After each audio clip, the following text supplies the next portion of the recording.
Hey guys, I'm Matt Ferrell. I'm Wayne Morris. This is Comedic Influence, The greatest podcast in the world. Welcome back for another episode. Today, we have a very good friend of ours, very funny comedian. Friend's a strong word. True. Mr. Brandon Whittaker. Brandon, how you doing? I was a lot better before he said that. Yeah, I was thinking about introducing you by the wrong name, and then he came in with that too hot, and I was like, all right, that one was good, so I'm just gonna go with that right, instead. I didn't want to hit you, bam, bam. I didn't want to hit you double. You'd have just bailed. Yeah, you missed I'm leaving. Yeah, you missed my name on a flyer. So where are you from, Brandon? Well, I was born in Norman, but I was raised here. Really? Yeah, in Lawton. Ah, the Shady 580. Yep. And then I hit 18, I bounced out, man. Had to experience the real world. Where'd you go? Moved to Oklahoma City for a while, then Panama City Beach. That's more real. Back to Oklahoma City, Atlanta for a few years. That's pretty real. Back to Lawton. How did you like living in Atlanta? Atlanta's great. You I love really it. like Blacktowns, don't you? Yeah, so I think maybe it's part of like growing up in Lawton, right? It is a more like urban town, and then like I grew up in the 2000s when like Southern hip hop was hot, like Mike Jones and Paul Wall. I lived in Houston, so. And Chameleonaire. yeah, I worked at Finish Line. I sold shoes. that tall makes tees sense. were big. I don't know any of the names that y'all just named off. All Houston rappers. I don't know any of them. All Houston rappers. Really? Paul Wall, Chameleonaire. I don't know. I can't name any other ones. Yeah, other big ones were famous outside of Houston. Like Ludacris was big then. I liked. That's Atlanta, right? Was the other dude, Young Jeezy? I love that dude. Dude, I listen to shit. It's like, my president is black, my Lambo is blue. I'd be goddamned if my president is too. Did you listen to a lot of hip hop when you were younger, or like rock, or what kind of music you listened to? I played metal forever, but I always listened to rap too. I mean, I remember the first rap album I bought was Twista. It's called Kamikaze. gay. Do you know who Twista Are you a is? juggalo? Gay. Twista's a juggalo. No. Juggalo? Yes, he is. No, there's no way. Okay. I don't know if we're talking about the same Twista, but I'm talking about the black one. Yeah. No. I Anyway, know he's who the he is. fastest rap. Like he can talk so Yeah, fast. he's And I loved it. he's I fell in juggalo love with it. adjacent. He's one of the other. He's a real life juggalo. Yeah. He wears the So makeup. to see the white face at a juggalo show, is that what that would be? He always does the gathering every year for sure, and he's always on tour with what's another big juggalo name? Not Tech 9, but someone close. That guy's okay. Why is it not racist to do whiteface? Is that what you just mentioned? Like we caused all the problems, so you know. Ah, okay. That's why I'm trying to join the gay community, so I have something to be a part You're of. trying to join the gay community? Just adjacent. It's a real simple way to join No, the community. I know, but I'm not. We know a guy named saying. Skylar. He'll teach you. No, I know. I just want to be adjacent. He will teach you. He's proud of it too. It's like supporting cancer but not having it. You know, that's how I want to do with the gay community. I want to have a rainbow but not have to take a dick. Fair enough. That's woke of you. Fair enough. Yeah. That's woke. I'm not going to talk about it on here because I want people to come and see Brandon, but Brandon has a joke about a game from childhood, and then he saw it recently, and now there's a woke version of it, and it is absolutely hilarious. No, we can talk about it. I don't care. He writes a lot, man. Yeah, I don't care. Anybody who writes. sees this, it's fine. For someone who just showed up one day, hey, you write a lot. How long do you think you were writing before you actually started doing I don't write, or I never wrote. Did we meet you at My Visions? No, I did 32 first. And then you came to My Visions. Yeah, and then. Yeah, he told me like for 3 months that he was coming to my vision. No, it wasn't that long. Maybe 2 months. And then never showed up. No, it happens. Oh, I gotta work, or he's always got a lame excuse like having a job or some bullshit like that. I'm sorry. I wish I was homeless. I'm living in a van. I could make it in Austin. You go buy a van, but just move to Austin. So I you met can a do comic kills. in Duncan, Oklahoma, Yeah. and he's like, "Oh yeah, I'm taking my van down to Austin right now." And now he's featuring at the Creek and Cave every week, and he got his first apartment after moving out of the van. Really? And that was my first show in Duncan, so it's gonna be what, 5 months ago, probably 6 months ago. Really? Yeah, he's pretty funny. His name's Cody Myers. It's Miers. Yeah, we were sitting beside each other, and I was like, "Well, where are you from?" He's like, "I'm from here, but I'm going down to Austin right now." And he did it. Dude, I wish, like, and we've talked about this, where there's so many, like, the big name guys that they've all got that backstory of, like, they just had to be homeless to chase this dream. So they would go from comedy club to comedy club, making just enough money to get gas to get to the next one. But they had to live out of their cars and shit in order to be able to make it, because you don't make any money. I didn't start doing this until after I already had a wife and kids. So I was gonna say, that's the thing. You forgot nutting in people early. Yeah. You can't live in a van when you have kids. Being homeless wasn't really an option when I got started. So I had to do the long version. I had my first kid at 22. Still working on the long version. Yeah, the long version's pretty long, huh? Yeah. You're talking about a guy that's now he's already featuring at some pretty major spots down in Austin. 5 months in, I'm 10 years in. And well, I mean, he did OKC and shit. He was pretty good there, and then he's like, I think I'm good enough. I can go. Yeah. Well, man. He bites a joke a day and posts it on Facebook. That's hard to. It's hilarious. It's hard to. That's a hard one to pull the trigger on. To go, okay. I'm accepting the fact that I'm gonna be living out of my car. I'm gonna have to go to truck stops to shower. I use car washes. I always use car washes. Just get a Planet Fitness membership, man. They got good bathrooms. No, dude, you get your swimsuit and you take $20 a month. You go to any gym in the country. I heard somebody make that suggestion. They had and then I poop in hotel lobbies. It's the cleanest toilets. No one ever shits in a hotel lobby. He means in the bathroom in the lobby. Yeah. Not just in the lobby. Yeah. No, that's what I did when I was trying to do music and stuff. Yeah. Because I had a kid at 22, so I had the first 4 years of 18, 19, 20, 21, 22. 5 years. But yeah, so use car washes for showers, shit in hotel lobbies, and Little Caesars had fucking, if you cut out their box, it gave you free crazy bread. I ate a lot of goddamn crazy bread. Really good bread, though. That explains a lot now. Hey, you don't like crazy bread? Oh, man. Pussy? I don't know if having to eat it for that long. That's like my kids think that Spam is just the greatest invention ever, and I was like, I won't touch it. No, I won't touch Spam. Dude, I grew up poor. No, huh. I grew up poor. There was a lot of Spam in my life. I won't eat it. Vienna sausages, won't eat them. Where did you go to jail at? As we last talked about that? Man, okay, wait. Thanks for doxing me.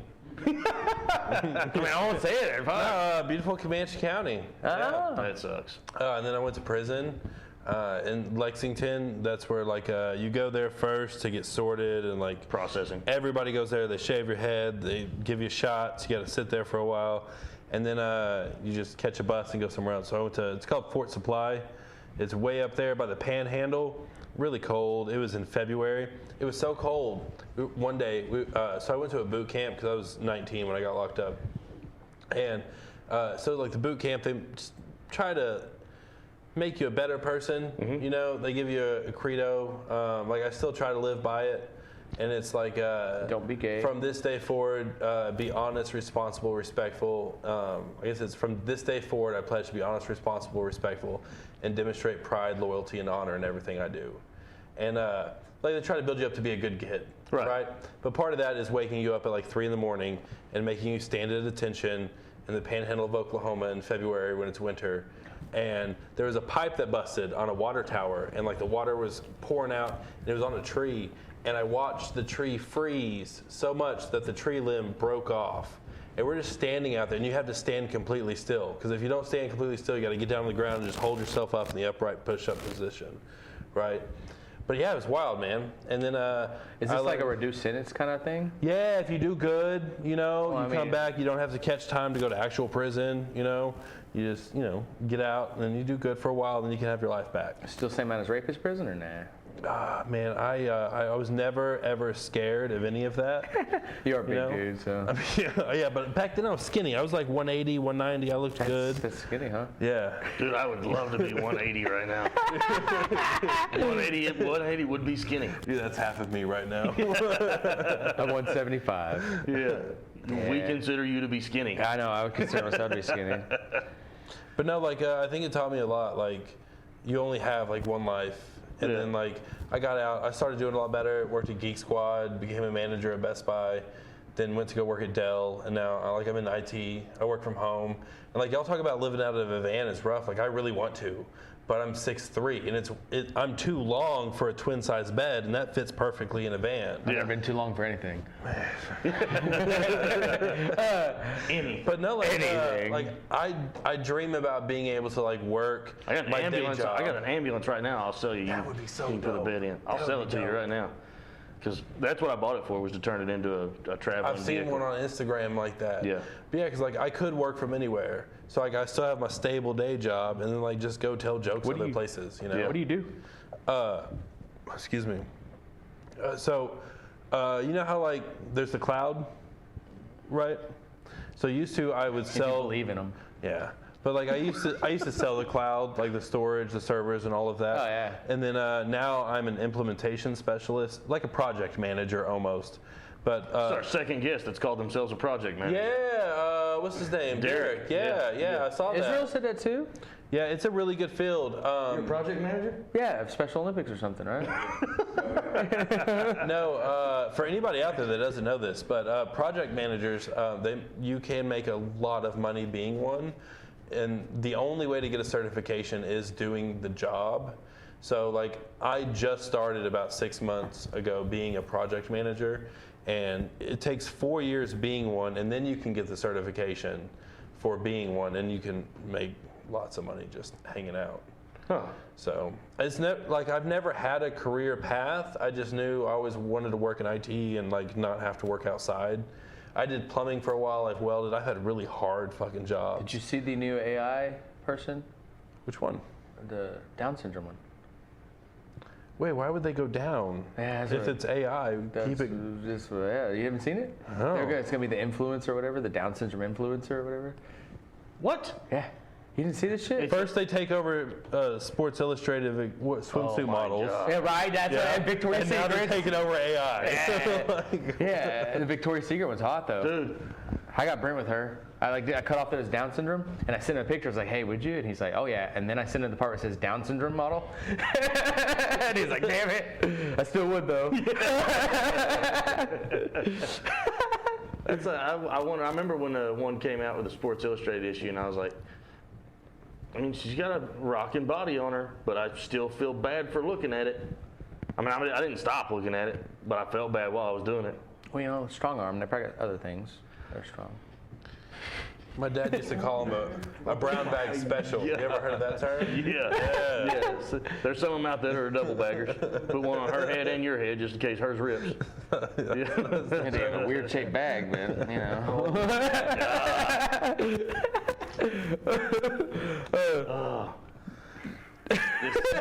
Terry laughing. That's the goal. If we can hear Terry in the back giggling, we're on the right path. All right. Yeah. But Well, let's get off my past and talk about comedy. Oh yeah, that's right. Oh yeah. so what What comics do you like? Good ones. So good call. yeah. That's I mean, who do you think's good? Man, a lot of people. So I really like. It's gonna be an interview of just vague answers.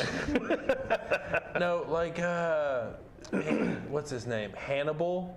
Hannibal Buress? Yeah, I saw him live, and like his show live is so different than any other like comedy show I've seen. Really? He's got a DJ off to the side that like, and he's got a projector in the back, and he'll talk about stuff, and then like he'll stop and just show videos, and he's very personable, you know? He's like, I think this shit's funny, watch this with me, and then he'll make commentary about stuff. He's funny. I mean, Yeah. I've never seen it. Terry and I were just having a conversation the other day. First of all, I've had rappers with a DJ open, so I had a DJ through the entire show. And I was just talking to Terry yesterday or day before yesterday about incorporating a projector into our theater performance. We were talking like about rappers. I got a couple of Muskogee that would be down if ticket sales don't go good. Like if they're not good, if they start, you need to buy Muskogee August 27th, Oklahoma Music Hall of Fame. If it starts getting better, you know, but if it stays like kind of like it, then we got some popular rappers there. I think Muskogee's going to pop hope off. so. I think people are kind of waiting on pulling the trigger because they want to wait till it gets closer and make sure they don't have something else come up or whatever. But as long as Shit, dude, 16 days, right? You I didn't mean to interrupt. Oh, you it's all. close. But you were talking about rappers. We can talk about it off air, but I know a guy that brings a lot of people to the city. He brought Migos and a few other bands, and he's a big concert promoter. So I might holler at him so we can do some comedy shows. Yeah, he's a really good friend of mine. I worked with him at Dell, and then he just like broke off from Dell, started selling weed and promoting concerts. Yeah, it's crazy, man. Like the way, like he's one of the people that like I've seen like entrepreneurs. You know how people become them. Mm-hmm. I got to watch him. Like we both worked in cubicles at Dell. Like we both did the same job on different teams, and like he just like broke off, went to money management, and then at like some different financial firm, and then all of a sudden he's like by himself promoting shows. He brought Migos and like a few other big bands and a big shows. Now he owns a dispensary, and yeah, it's crazy how like you can like just go. However your life is now, like just change it and just, like chase what you really want. You know? Yeah. But and that kind of goes back to what I was saying a while ago. It takes a lot to pull that trigger because it's scary. It's scary to go. All right, this is what I want to do. No matter what it takes, this is what I'm. No matter what I have to give up, this is what I'm going to do to go and take it. It is easier the less you have to give up, though. Right. You know, like and then you have kids. Yeah. Well, marriage is about, you know. Hey, but you and me, we're single dads. Yeah. Hey, we got nothing to lose. The wife, dude. We got that bitch. We can live off ramen noodles while we chase our dreams. Yeah, I'll feed my kid apple juice. I don't care. So you have Hannibal Buress. Who else got you? Man, Mark Norman. I really like him. Dude, he's so good. Do you watch him and Sam Morrill's podcast? Yeah, we might be drunk. Oh God, yeah. dude. I love when they break down premises. Son of a bitch. The one thing I like about him is like comparisons. But I went to go see him live, and one thing I really like is after towards the end of his set, he always like just opens it up for questions. And like how we do at 32 with the improv, I love that. Like, I think it's so important to have, like, impromptu. Like, I was at Ross the other day. They had a fire Goosebumps hoodie. I can't buy it now because of you. Because you threw up that premise. You're like, Goosebumps. And I'm like, I'm so fat that I just buy clothes that I have no association with. That's so funny, dude. He's like, what am I supposed to wear, dude? Dude, I almost wore a Nirvana shirt. And I was like, no, Wayne's going to ask him, what's your favorite album, man? Are you posing? The one with the baby underwater on the front of it. Yeah. That would have been my answer. You know he sued him? Yeah, that's so hilarious. He sued them. The baby. And the baby has like... He never gave consent. That's insane. The baby, throughout his whole life, he has pictures like... I believe he lost it. Oh, he lost. Oh, yeah, he lost. That's what I was going to get to. He has pictures with it, and then they brought this to court. Like, well, why'd you take a picture with it every year growing up? Yeah. He's like, look how it grew, guys. It's bigger now. That's crazy. The water got warmer. So Mark Norman. Man, a lot of people. You watch Sam? Yeah, Sam Morrell. Then so Andrew Schultz. I bought his deal. That's New York comics. They're so good. Yeah, I went to New York to go see some comedy, but ended up going to the Yankees game instead. That's gay. I would have choose this Comedy Cellar over It was, Yankees. yeah, because we're gonna do the Cellar and the Black Pussycat, but I went to New York like right when like COVID was high. You had to have a vaccine, and Yankees tickets were dirt cheap for people that had vaccines, and the stadium was like 20% capacity. So it was like an experience you'd never have, like seeing a Yankees game where you could yell whatever you wanted to and the players could hear you, and it was. And I can always go back and see a comedy show, you know? Did you yell something? Oh yeah, it was a good game. But man, I like so many comedians like Bert, Tom. Like I really like Bert. Like I would say the comedy I like is stories, right? And I think like I see that a lot in like Tom Segura and Bert Kreischer. Do you like Doug Stanhope? Yeah, that one's good. Those are long stories. Man, the angry dude, what's his name? Bill Burr. I like that dude. Joe Rogan. I hate to say it, man, but I like his podcast more than seeing him live. Like I saw him live, and I'd more rather listen to him like talk a lot because his jokes were it wasn't as funny as other comedians. I think personally. Yeah. Well, and it's he could be working on a set too. This is at the BOK Center. I mean, I know, he just does work on a set like that. True. It's him. It's one of those things that if you're really great at something, it might overshadow everything else you try to do. And a great podcast. Yeah. He's absolutely. a phenomenal interviewer. I like some of his Yeah. jokes on I've watched all the specials. I like some of them. Yeah, he's a great comedian, and I do laugh a lot. But like, I wish, like when I was there, I was like, I saw Joey Diaz live, and I laughed so much harder there. And so I guess I kind of put that on him because like Joe always says like Joey Diaz is his favorite comedian. So I was like, all right, how much? And like, but he was really funny. It's just. Like Tom and Bert, they've got the story-wise. That's kind of what I enjoy. You kind of feel. I like where you can kind of get almost like you feel like you have a relationship with the comic a little bit, like the joke I'm working on, right? Yeah.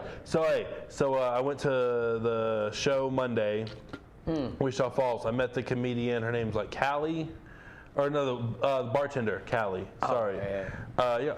Yeah. And she had a Brazilian butt lift, right? And I'm making a new joke out of it, right? And like I've got that little premise, but like to me, it's just like a tiny little egg, and then I got to build a story around it. Yeah. Because like you got to capture their attention at first. Because like if you're in a bar with like this many people, right? You got to be able to like say enough to give them context to draw them in to want to hear what's coming. And then what's coming is completely different than what they thought. Right. And that's how I kind of try to structure stuff, Yeah. I guess I haven't met Callie yet. I don't know. You might not have. You haven't been there for 2 weeks, have you? I won't be there for 3 weeks now, and then I'll be back. Yeah. I mean, I had a long weekend. But yeah, I do the same. We come up with an idea or a premise for a joke or a story or something, and then you just kind of start building onto it. And then that same story can be built, even once you start using it, that story can still continue to grow over a year's time using it, And then Brent, he was talking to me the other day. We did a show in Fort Worth at Hyenas, and I told him that there was something he'd said during one of his sets, and I was like, man, I'd never heard you say it before. It was awesome. He said, yeah, he goes, I don't know where it came from. I just thought of it while I was standing there. And I said, it happens all the time. Just don't forget it, it's okay to continue to build onto your story. Just because you've started telling it doesn't mean it's done. Continue to grow it. And I'll tell stories because I don't get to hit as many open mics as I'd like. So I work on a lot of my jokes during shows.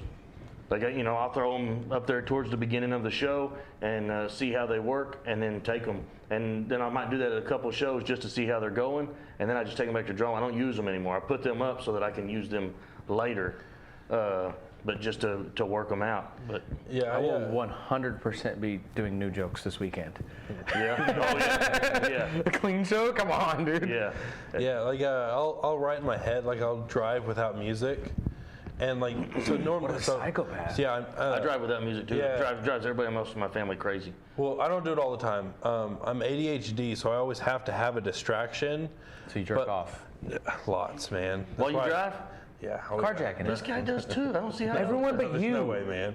How would you clean up the mess while you're driving? You throw it out the window. And then, like, what are you gonna? But like, that takes like 5 minutes. What are you gonna do for the next hour of the drive? Like, And you go like just this. keep chugging on it. No. You just keep your hand out the window until it dries, and then you just flake it off. I slap it on the. Oh my! No, but like when I have a joke that like I'm writing, like let's say the one I'm figuring out from the last open mic, right? Like I almost obsess over it. Like I keep thinking in my mind, every time it's quiet, all I can think about is me saying the joke on stage and like how would it be funnier? Right. And keep trying to build it. And it's weird, like I used to not be able to handle silence. And now like when I have silence, it's like I'm working on things. Yeah. That's why I ride in silence. That's why I don't listen to the radio. The only time I put something on the radio or on while I'm driving is like if it's late at night, I'm tired. Like I'll put a video on and prop my phone up on the dash so I can watch TV while I drive. Oh, so you're distracted. Right. That's really smart. Right. Keeps me awake. Keeps him awake. I listen to a podcast while I'm driving. Or Comedy ones. yeah, y'all put but I like to watch them. Oh. Like if I'm just listening to it, Totally. I'll still. I just watched on the way here the Whitney Cummings Legion of Skanks from last week. Yeah. Yeah. It's fun. Have you listened to her audiobook? Oh, I just finished it. Her special just came out on Netflix this week. Yeah, I haven't watched it. I'm about to when I go home. Man, Dude, there's some women comics that are taking over. So one thing about her, she's so funny. She's very physical during this one. She gets on the ground a lot. She's like doing a lot of movements. She's like out of breath, leaning on the mic stand, still trying to tell jokes, like out of breath from what she was doing. It's a lot different, yeah. Well, in her last special, she would let people come up and touch her. I didn't see it, but I heard I don't know if she was on Bertcast or what, and he was like, "Why were you letting people touch you?" And she's like, "'Cause I don't care. I was like, they want to touch my butt. I don't care." Her sex robot wasn't there. You've seen that, right? Yes.